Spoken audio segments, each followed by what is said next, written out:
I'm here, guys. Anyway, hello everybody and welcome to Going for Goldbridge. Now, I normally do this on a Tuesday and upload it as a pre-record, but very, very busy week. So the plan was to do it earlier on, but then loads of things went wrong. Friday the 13th is bloody true, I'll tell you that for sure. I was meant to do a FIFA Predicts for Paddy Power. I recorded Manchester United versus Leicester about 5 bloody times. I've had enough of it. And what I would say is that United win it 3 times out of 2.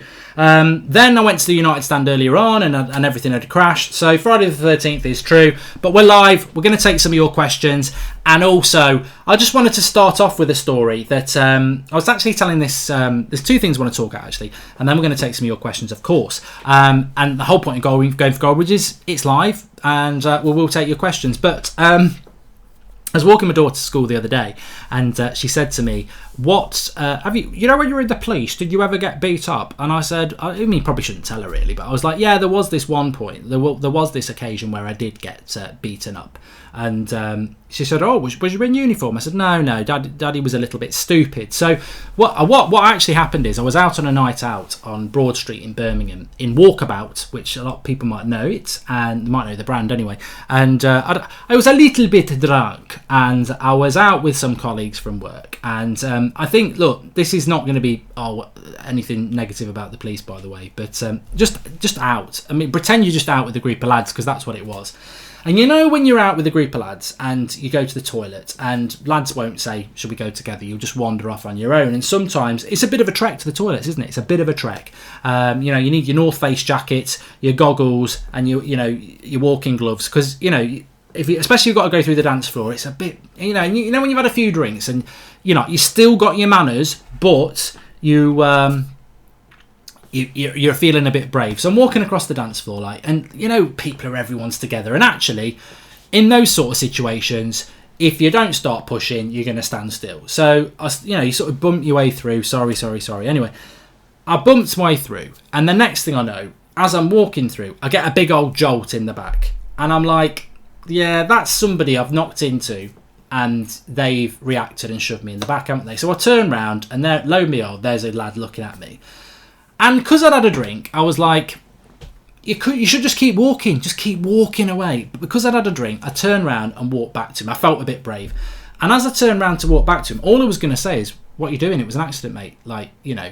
I didn't even get to say anything, because as I walked towards him, fair play to him, he just chinned me. Absolutely chinned me in this club. Literally, I've walked past him, probably knocked into him accidentally. He's given me a big shove in the back. I've turned around to him and say, "What's going on?" And before I can say anything, he's absolutely dropped me. Fair play. Dropped me on the floor. Didn't knock me out. I've got a good chin, but dropped me on the floor, right?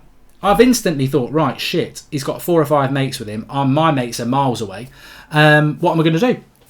So if you are in the police, you've got a warrant card. And a warrant card is basically just a wallet. You flip it open. It's got your picture. It's got the Queen's badge on it as well. So it's just like if you're never off duty, basically. So if you're in the police and you're out on a night out and somebody starts beating up a woman and then you just walk the other way and the CCTV catches you, even though you're off duty, you probably lose your job because you've got a duty to respond to that. So you've always got your card with you. I've just been knocked on the floor, and I literally went into because he stood over me with his mate. So I pulled my warrant card out and just pulled it up like that, because you're on the floor sort of thing. And a couple of his mates were like, "Oh, just leave it." He takes a bottle off his mate and throws it straight at me, like from point blank range. Throws a bottle at me, right? The bottle hits me on the collarbone. Could have hit me in the face. Hits me on the collarbone and breaks, right? All I can feel is wet all over here, right? I got the warrant card and I kicked him in the nuts, knocked him back, his mates helped him, and I just got up and sort of legged it through the group. Because I thought, this guy's a bloody nutter. The guy's a bloody nutter, right? I get up, I go to the toilet, and I think I'm probably bleeding all over the place. Luckily, it was just Heineken juice. But I tell you what, you just never know. You just never know. Anyway, I turned to my daughter after I told it, and her mouth just dropped, and her face is white. And I went, I was all right, it was only water. And I thought, some things you shouldn't tell. But, it's... there's some mad people out there. And the point to that story is, realistically, whether you've had a drink or not, don't act brave. It's all bullshit. Look, do I lift? Look at the size of my arms. I don't lift. I'm not in for that bullshit. I'm really not. And there was a point to that story, really, because I just say to all of you, because I know there's not a lads there, but I know it happens with girls now as well. Don't act brave, people. The world out there is a dangerous place, and you never know who you're going up against. And it's not about being tough. Actually, you could start on somebody who just doesn't give a shit, and it's your family that's got to pick up the pieces if they bloody brain damage you or kill you or in your friends. It's just not worth it. And you know what, if someone shoves you in the back, just think fuck them, they're a dickhead, and keep walking. It's really not, you don't get your life back if you're brave. It's gone, so just be careful. The second thing I wanted to talk about as well, really important, and actually I'll take some questions because people are saying you've got to be too serious, Mark, your Rugby World Cup prediction, says Shaka Phillips. I want England to win it. I will watch the Rugby World Cup, Shaka. I don't normally watch rugby. I will get into it because I do get into major tournaments. I watch the cricket in the summer. What I would say is, wow, the Rugby World Cup starts next weekend in the middle of September. It don't get to the final till November. Like, it's a big, long tournament, isn't it? Zephyr says, I'm glad you weren't seriously injured, mate. Mark, how do you rate Tool's new album? Not heard it, Prajit. Would you agree that Zayn is a United legend up there with the likes of Keane and Rooney, Morville? He's a very, very special case, Zayn. I am open and honest with him on the comments. If you could take one retired ex-United striker, not doing United questions, that's not what we do on the United stand, I'm sorry. And did you get bullied a lot when you were younger, says Desi's Gaming? This is a great question. I watched the programme last night on BBC One, and it was about that girl on Little Mix who describes herself as the fat one, right? And it was talking about online bullying, trolling and everything like that. And the saddest thing in that was that she went into this bedroom of a girl who, I don't know how old she was, 13, 14, and she'd basically committed suicide because of bullying. And I think the saddest thing about this is, and look, I'm not a voice for anybody. I just do a YouTube channel and then I do stuff like this. And if people watch it, they watch it. And if they don't, they don't. It really irritates me when people say, oh, you think you're a voice for this, you think you're a voice for that. I don't think I'm a voice for anything. If people watch me playing FIFA, then I'm going to play FIFA. If people watch these videos, then I'm going to do them. I don't pontificate, I just give opinion. But what I will do is give experience. And my thing would be, if you are, look, it doesn't matter about your age, but we all know people, when they're younger, when they're going through their early teenage years. I've done it. A lot of you will have done it. You're going through a lot of hormones, a lot of emotions, and things can come down on top of you. But what I would say is, look, it doesn't matter how hard it feels, and it doesn't matter how low you get. You will come through it. You will. Your body will change. Your outlook will change. And I'll tell you what, when you get into your late 20s, your 30s, your 40s, you'll look at it for what it was and just go, what a load of crap it was and what a load of shite those people were. Like, I know people from school who were bullies, dickheads. Like, I cannot stand bullies. I hate them. I absolutely hate them. And I've always hated them. But those people who were bullies at school, they're absolute knobheads now. Like, their life is, I wouldn't say, no life is worthless, but some of them work at McDonald's. No, I'm joking. Some of them work in factories. Some of them drive buses. I'm not even going to say that. But you know what? They haven't amounted to anything. It doesn't matter what job you do because that doesn't define what you are. But they're just irrelevant people. And it's so sad that these knobheads are forcing people to go and do, take their own lives. And I think more needs to be done about it. It really does. And mental health is such a big thing, and it does get a lot of mentions now. I remember the snooker player was on about this the other day, Ronnie O'Sullivan. It was like, 10, 15 years ago when I used to do weird things, people just said I was a bit crazy. And now it's all about mental health, which is true. But look, the only thing I would say is, having watched that show last night, there's two things really. One, if you are a victim of it, please let people know, and please take the advice of people who want to help you, because they're right. Nothing is as bad as, nobody should be taking their own lives and things like that because they're being bullied. There's always a way out. There's always good people. And two, you don't have to be bullied to help out with this. If you see bullying, be the good person. Let the good. Basically, bullying is evil. Bullying is evil. And if you watch Spider-Man or Star Wars or Lord of the Rings and it gets you pumped up because good's beating evil, be one of those people who helps people who get bullied, because it's not on. It isn't on. And look, I was a victim of bullying when I was younger. I've said it before. The worst thing that happened to me was that it was bloody girls.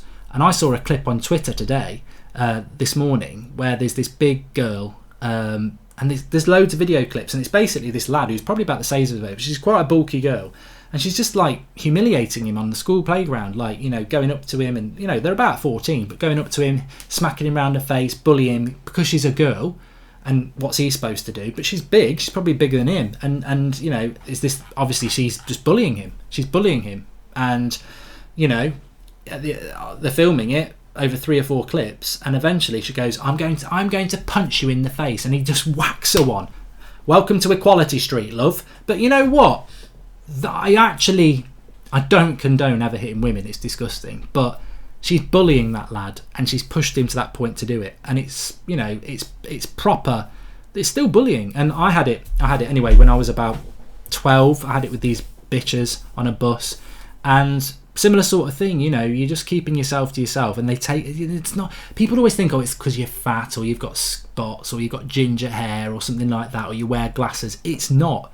The best looking people can get bullied. You know, I was gorgeous when you've seen the pictures on Instagram. Look at the one from yesterday. I was gorgeous in my teens, and I still got bullied. But no, seriously, you've got to laugh though, haven't you? But seriously, they used to just. I think it was because I was quite quiet on the bus with the lad. You know, we were into our computer games and stuff like that, and you know, we just didn't get involved in stuff. And people spot a weakness, don't they?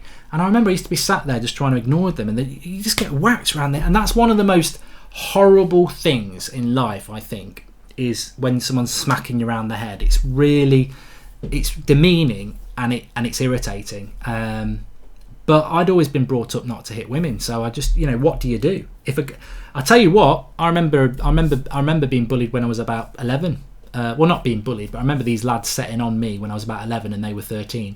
And I knew what to do in that situation, because my granddad was always like, hit him, because all right, you might get beat up yourself, but every time they try and do it, hit them again, and they'll get bored, or they'll respect you for doing it. And he was right. And I think when you're a lad, that's different. But when a girl's doing it, it's like, and you're brought up not to beat girls up, it's different.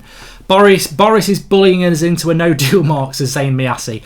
Look, I never do politics. And let me just wrap that one up and say, look, you don't have to be a victim of bullying to make a difference. Be good. Be the good person. Help the bully out. I remember as well, when I first started at secondary school, this bully who was about 4 years older than us, 3 of them came up to us and tried to get our dinner money. There was 3 of it, you know, all 3 young lads. And this lad who I'd never met before, he was about 2 years older than them, took one of these bullies, put him up against the lockers, and smacked him as hard as he could in the nuts, and then just came up to us and said, any problem again, let me know.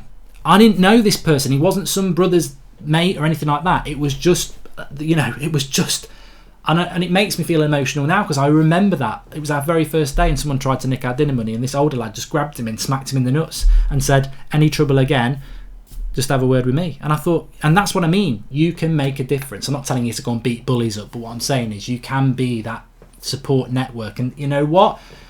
I was the victim of that lad trying to take my dinner money, and it still gets me now, that one person helping me, you know, and that's what it means. You know, good can help. And also, if you are a victim of it, just don't ever let it define you. You know, speak to people, get help. The biggest thing you've got to do is speak to people. That's what you've got to do. Zayn Miassi. So Boris is bullying us into a no deal. So I don't do politics on here, but what I would say is about that. He's got to try and get a deal from Europe, and if he says that no deal's off the agenda, then Europe have got us like that. Yeah, I don't think he wants a no deal, but what he's doing is he's going into the negotiation table saying we'll do a no deal if you don't give us something. It's part of negotiation. But people are like, oh, he's going to do a no deal. He's got to say it's an option to give us more options in the negotiating. That's how I read it. What did your wife think when you told her you're going to start making YouTube videos, and what does she think about it now, says Just Jackler.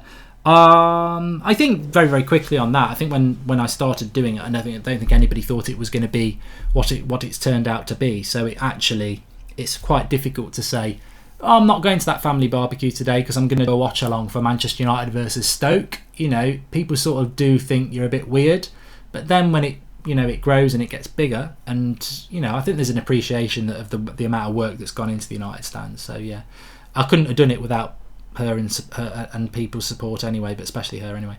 Mark, your story reminds me of the bunny from Zootopia, says Hyper Hassan. Never seen it, and I heard you ghost story, mate. It completely scared me, says Anthony Dillier. I loved that ghost story. I should have saved that till Halloween. I can never do another ghost story now because everyone's going to know what I'm going to do. But I do actually have a real ghost story, so I might keep it back for Halloween. But you're not going to believe me anyway, are you? Make sure you subscribe to this channel if you're new, by the way. We've probably got some new people in. I don't know whether live works as well as the pre-recorded one is only about 10-15 minutes long, and I always pick out the best questions, whereas with this it's a little bit all over the place. If you could bring 3 people to a zombie apocalypse, who would you bring? How long do you think you would last for, says Joshua Kane. A zombie apocalypse, oh god, I don't know. 3 people, god, I'll probably take like the Avengers or something like that. People who are good at fighting. Mark, would you ever write a book, says Bodak Jade. I've got loads of books that I've got loads of book ideas. I always wanted to be an author. I never get the time to write it. Have you ever been stopped by a fan not at grounds, says Alvin Blocks. Yes. I've been to Mallorca the last 2 years, and both times I've been recognised by people. So yeah. It's not loads. Like if I walk around London with Flex, he gets recognised loads. He gets recognised more than me. But yeah, I've had it a few times. I'm always very nice to people because I think you have to be. But I always find it a little bit weird.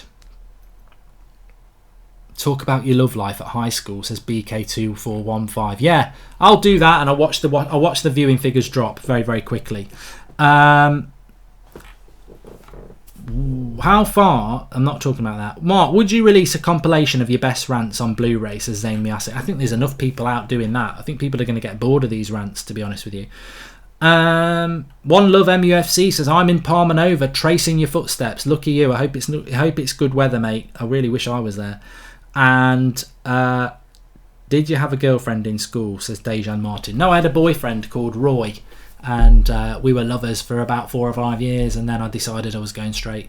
That was a joke, by the way, but you know, to be honest, when I was at school, you're talking over 20 years ago when I was at school, and I've said this, I was talking to Flex about this the other day.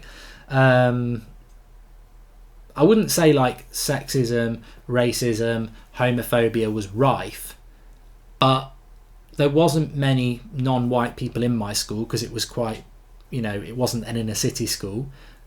I didn't know anyone who was a lesbian, and I didn't know anybody who was gay, and there wasn't any girls who came and played football with us at lunchtime. So it was a different. Well, I mean, I love the world now. I love the fact that my daughter plays football. I've got family members who are gay with kids. I've got my life is full of diversity. It shouldn't be wrong, and it isn't wrong, and it isn't unusual. But over 20, when I was at school, it was a very different world. So I'm actually, I think people moan about the world, but actually I'm of that age group. I think people who are sort of in their like late 30s, early 40s, probably even early 30s, we are old enough to remember our youth and how much has changed. And it's great. It is great. It's a real positive. Best night out in Ireland, says Martin O'Sullivan. God, Copperface Jacks used to be good. I've had some crazy nights. I think the most craziest night I had out in Ireland was there's this place called Howth, which is along they have like, you have the underground in London. They have the thing called the Dart. It doesn't go underground, but it's the Dart. It goes to loads of places. And there's this, I think it was called K2 in Howth, which is sort of like, it's basically the edge of Dublin.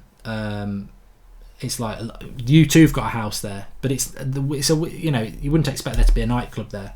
And I remember we'd been out in Dublin, and then we got a taxi there, which takes about half an hour.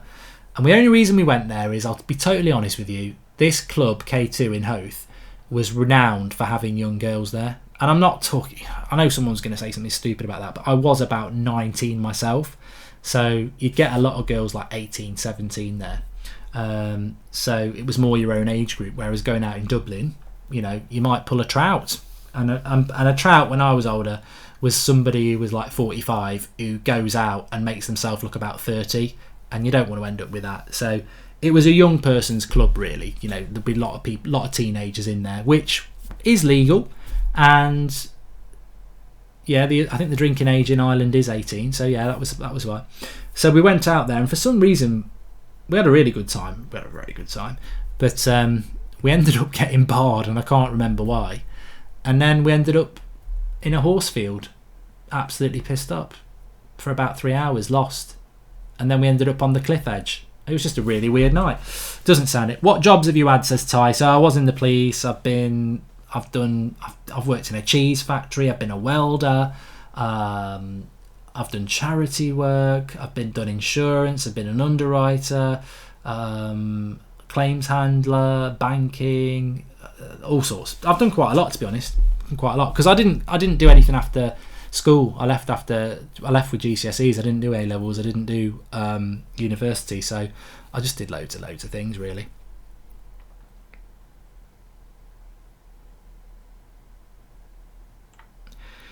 If you could be an elite sportsman at the top of the game but not football, what would you like to be and why, says Jonathan Rusk. Oh, God. I don't know, mate. I don't know. I wouldn't like to do rugby. It's too physical.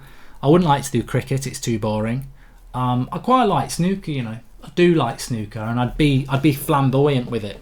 I'd just be flamboyant. I'd still have a pint next to me, or if they didn't let me do that, you know, the little bottles of water, Evian, I'd be like, you know, I'd like to do that. I think the most memorable people when I was growing up are the people with character, whether it's like John McEnroe playing tennis, Alex Higgins playing snooker, even in football there was some characters like Gazza and that growing up, and that they're always the people that impress me the most. I think in modern sport it's so high end now that you don't really get much personality. Zidanth Pashadi says, Mark, would you prefer growing up in the present generation as compared to when you grew up, and why? No, I love when I grew up. I loved growing up when people didn't have phones, the internet didn't exist. I loved the fact that every night when I got in from school, I was out playing down the park, playing football, playing in the woods and stuff like that. Not like that. So no, I wouldn't change it for at all. I like technology. I like the way. I think I've had it the best, really, because I think I can remember a time before it. I wouldn't change it. And also, as I was saying a few minutes ago, I like the way I've seen the world change for the better. I don't know whether technology's a change for the better. I don't know. I like technology, but no, I wouldn't change it. And I think if I grew up now, it'd be fine, but you wouldn't know, would you? Thoughts on social media, Mark? Expectations and stuff, says Wilf Short. It's going to go one of two ways, isn't it? They need to sort it out. They need to address the issues. I still find it ridiculous that there aren't certain words that are blocked on things like Twitter. It's ridiculous, absolutely ridiculous. I've had the worst day and I'm 18 with an apprenticeship and my life is going great, but I'm always so down. Has this happened to you, says Footy HD7. I think there's an expectation on people that you've got to feel in a good mood all the time, and the reality is that I don't think anybody does. I think a lot of people mask it. I think mental health affects everybody, and I think you're doing the most important thing by being open and honest about it, because for too long people didn't want to talk about it because they felt guilty about it. They thought people were going to judge. You know, there's a taboo, really. If you'd gone into work 10 years ago or school and said, I just feel really depressed, people would treat you weirdly and think, oh, you're mad or something like that. So the first thing there is, you know, you've got a good job, you've got a good life, but sometimes you feel a bit down. You know, welcome to my world. I feel like that a lot, but I talk about it. You know, you can't help the way your mood is when you wake up. The reality is our bodies are run by emotions, hormones, you know, chemicals that you can't even understand, and you expect to be able to be in control of how you feel. You can't. You know, you think about when you have a few beers. Oh, somebody just pushed me, I'm feeling a little bit brave. If you never had those beers, you probably would have been logical and gone, oh, I ain't got, my life's too important to go and get involved with a dickhead, let him jog on. You know, things change you, and that's alcohol, that's drugs and everything like that. But take that out of the way, take that out of the equation, you still aren't necessarily involved in control of how you feel. And the most important thing is just to address it. You know what? When I have a bad day, I tell my wife, I tell my family, I tell my friends, I'll say I'm having a bad day today. It doesn't necessarily make the mood disappear, but it's easier because you hit it head on. You know, you could have the best day planned tomorrow. You might be waking up, you're going up to Manchester to watch United play, you can have a beer before, when you get back you're out with the family and your mates for a curry and everything like that. The best day ahead of you doesn't mean you won't wake up in the morning and just not feel great. The reality is that's how it is. Don't feel guilty about it, talk about it. That's the way to be. Mark, would you? Yeah, I've done that one. Anyway, I've got to go. Thanks everybody for watching. I'm glad I got to do the video because I didn't think I was going to get to do it, and obviously I promised to do one, so I've done it. Please do smash a like if you enjoyed it, subscribe if you are new, and let me know in the comments if you'd like me to do more live ones, or should we just go back to the 20-minute pre-recorded ones. Thanks for watching. United stand tomorrow, big day. Would you recommend joining the police? Any good stories, says Ty. I can do that in the future, but I wouldn't recommend joining it. Although, to be fair, they are about to boost the numbers. There's a big recruitment drive, so now might be the time to do it. I wouldn't have recommended doing it before because they're stretched. It's not the job I used to do. You're running from pillar to post. You don't get to be proactive. You're just sent job to job to job. You're more of a social worker. But if they actually are going to invest with people and get more people on the streets where you can talk to people and make a difference, then it might become the job that I joined. Thanks for watching. Speak to you all soon. Have a good evening.